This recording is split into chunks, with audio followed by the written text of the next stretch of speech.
Since it's just out, and it'll give us a bit of context, if nothing else, as well as the pleasure of hearing some of the work. So we'll start with that, and then I'll plunge into some questions. So Walter Mosley.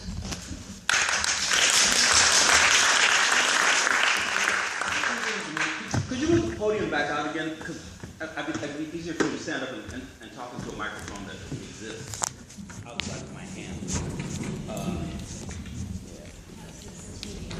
Yeah, we can get it right. Yeah, so and then I can, I wasn't planning to do this reading, so forgive me if it's not perfect. I was like that kid in school, like when someone would ask you to read, they said, the teacher would point up, you, Walter, and I go, and the man went to, it was the worst thing, and for the next 4 days I felt that. They were going to call on me, but I never practiced or anything, I practice now. So I'm just going to read a little bit from the beginning of Debbie Doesn't Do It Anymore, just to give you a sense, just give you a sense what it is. It's the first 3 pages. She quits being a porn performer, which is what they say of themselves. They never call themselves porn stars. A porn performer on page 8. So you're still in the juicy zone. I was reclining on my backside, thighs spread wide open. The smell of flower-scented lubricant filled the air, and hot lights burned down on my slick black skin. Blubbery and pink-skinned Myron Big Dick Palmer was slamming his thing into me, saying, "Oh, baby, yeah, baby, Daddy's coming home. He's almost there, almost there." There were 2 high-def video cameramen working us, one moving from face to face while the other focused on our genitals. The still photographer was Carmen Aaliyah from Brazil. The recycling hum of her digital camera buzzed around us like a hungry horsefly circling an open wound. "More passion," Linda Love, the director, yelled. She was talking to me. Myron always had the same passion in any sex scene because he closed his eyes and imagined that he was with Nora Brathwaite, his high school sweetheart. She had never let him go all the way, and every sex scene he ever did was dedicated to wiping that humiliation from his heart.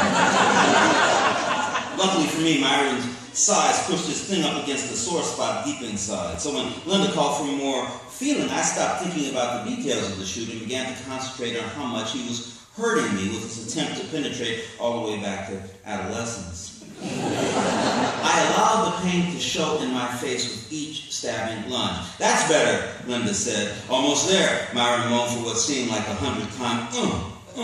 The grunting meant that he was about to orgasm. I knew it, Myron knew it, and worst of all, Linda was aware of what was coming, so to speak.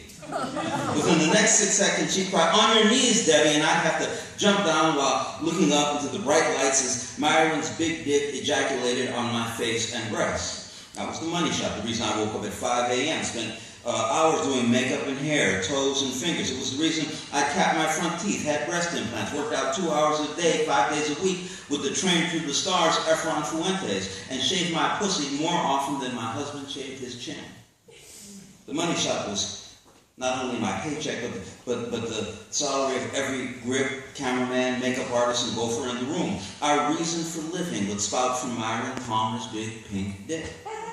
This was no revelation. I had experienced thousands of ejaculations from men of every size and color and nationality. I had been spotted upon in Moscow, Kingston, Paris, and Johannesburg. This was my job. The only thing I worried about was keeping the acrid stuff out of my eyes.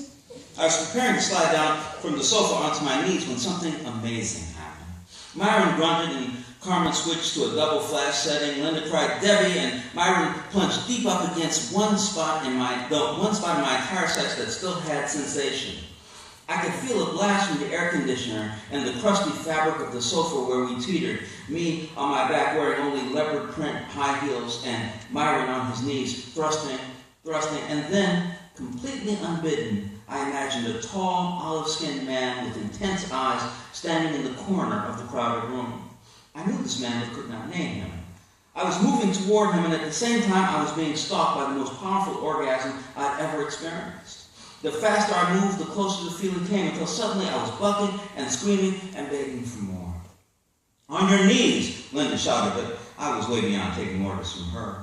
I could feel my nipples getting so tight that they seemed to be pinching themselves, and I felt the full weight of the experience of every one of my 31 years. Myron pushed me off the red sofa and onto the floor. Then he stood up, drizzling his semen on me while I jerked around like a mackerel, just landed on the deck of the dayboat off San Pedro. I wanted to stop the orgasm, but the orgasm was relentless. Like a series of storm-driven waves crashing down on the shore. The only option to me was to let go of consciousness while Linda and her producers tried to figure out a way to save the shot and all our paychecks. Thank you.